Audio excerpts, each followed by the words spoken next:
জানেন কি, মুকেশ আম্বানির ছোট ছেলের এই জাঁকজমকপূর্ণ বিয়েতে মুকেশ আম্বানি ইনভাইট করেছিল সবচাইতে জনপ্রিয় কে পপ গ্রুপ বিটিএস কে। তবে বিটিএস আর্মি ক্যাম্পে থাকার কারণে এই বিয়েতে অংশগ্রহণ করতে পারেনি। এই বিষয়ে মুকেশ আম্বানি বলেন, যদি বিটিএস ব্যান্ড গ্রুপ আমার এই বিয়েতে থাকতো তাহলে আমার এই বিয়ে বাড়িটা আরো বেশি জাঁকজমকপূর্ণ হয়ে যেত। এই প্রসঙ্গে মুকেশ আম্বানি আরো বলেন, আমি অনেক চেষ্টা করেছিলাম তাদেরকে আনার জন্য, তবে তারা কেউই আসতে পারেনি। এই প্রসঙ্গে আমরা কথা বলেছিলাম বিটিএস এর 7 জন সদস্যের সাথে। তখন আরিয়ান বলেছিল যে আমার খুব ইচ্ছে ছিল আমি এই বিয়েতে অংশগ্রহণ করি, কেননা ইন্ডিয়ান কালচারটাকে আমি অনেক বেশি লাইক করি। আমি দেখতে চেয়েছিলাম যে একটি বিবাহ বন্ধনে কিভাবে তারা আবদ্ধ হয়।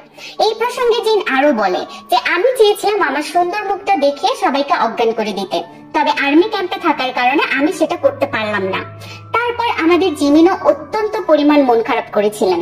এবার জাংকুক ভি দুইজন মিলে একসাথে ডুয়েট নাচও তৈরি করেছিলেন, কিন্তু তারা এখানে উপস্থিত থাকতে পারেনি এই কারণে।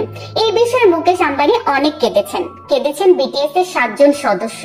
তবে আমাদের সুগার মধ্যে কোনো প্রকার কষ্টের ছিটে ফোঁটাও দেখা যায়নি, কারণ আমাদের সুগা চেয়েছে যে একটি বিয়েতে গিয়ে টাইম নষ্ট করার থেকে বেস্ট হবে যদি আমি ঘুমিয়ে সময় কাটাই।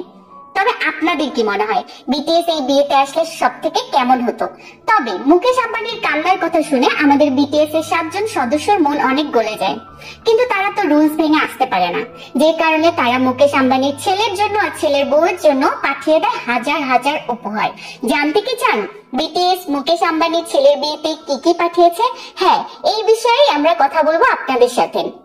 তারা কি পরিমাণ অর্থ বা কি পরিমাণ উপহার পাঠিয়েছেন, কি কি উপহার পাঠিয়েছেন, এটা জানার জন্য যারা আগ্রহী তারা এখনই শান্ত হয়ে বসুন। আমি এখনই জানিয়ে দিব যে বিটিএসরা মুকেশ আম্বানির ছেলেকে কি পাঠিয়েছেন। সর্বপ্রথম আরএম পাঠিয়েছেন 1 কৌটা মুলতানি মাটি। এই মুলতানি মাটি তিনি পাঠিয়েছেন ভালোবাসার স্বরূপ। তিনি ক্যাম্পে থেকে ফিরে এসে আম্বানির ছেলের বউকে আর আম্বানি পুরো বংশকে কিছু একটা গিফট করবে, এই বিষয়ে তিনি তেমন কিছু বলেনি।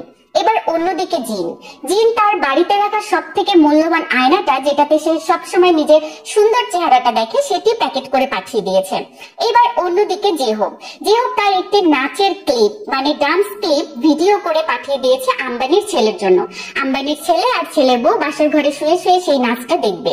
আর এটার সম্পর্কে আমরা যখন জেহবের কাছে জানতে চেয়েছি, জেহব বলেছে চিকেন নুডল স্যুপের নাচটা সে কভার করে পাঠাবে। এবার অন্যদিকে সুগা বলেছে তার এরকম উপহার দেওয়া নেওয়া কোনোটাই ভালো লাগে না, তবুও সে খুব জোর করে নিজের অন্তরের অন্তঃস্থল থেকে শুভেচ্ছা পাঠিয়েছে। জিমিন পাঠিয়েছে তার সব থেকে পছন্দের লাচি মোলালা প্যাকেটটা। এই লাচি মোলালাটা কি সেটা আমরা এখনো জানতে পারিনি। এবার অন্যদিকে তেকুক দুইজনে যৌথভাবে পাঠিয়েছে একটি গাড়ি, খেলনা গাড়ি, কারণ তাদের কিছুদিন পর যখন বাচ্চা কাচ্চা হবে তখন সেগুলো দিয়ে খেলতে পারবে। এবার তোমাদের কি মনে হয় বিটিএস এর সদস্যদের পাঠানো সব থেকে কোন গিফটটা বেশি সুন্দর? তবে মুকেশ আম্বানি এখনো কান্না করছে। যদি বিটিএস এর সম্ভব হয় তাহলে হয়তোবা তারা বিয়েতে অ্যাটেন্ডও করতে পারে। তো তোমাদের কি মনে হয় মুকেশ আম্বানির বিয়েতে যখন বিটিএস আসবে তখন কি জাঁকজমক আরো বেড়ে যাবে? এরকম উত্তেজনামূলক খবর দেখার জন্য আমাদের চ্যানেলটি অবশ্যই সাবস্ক্রাইব করে পাশে থাকবেন।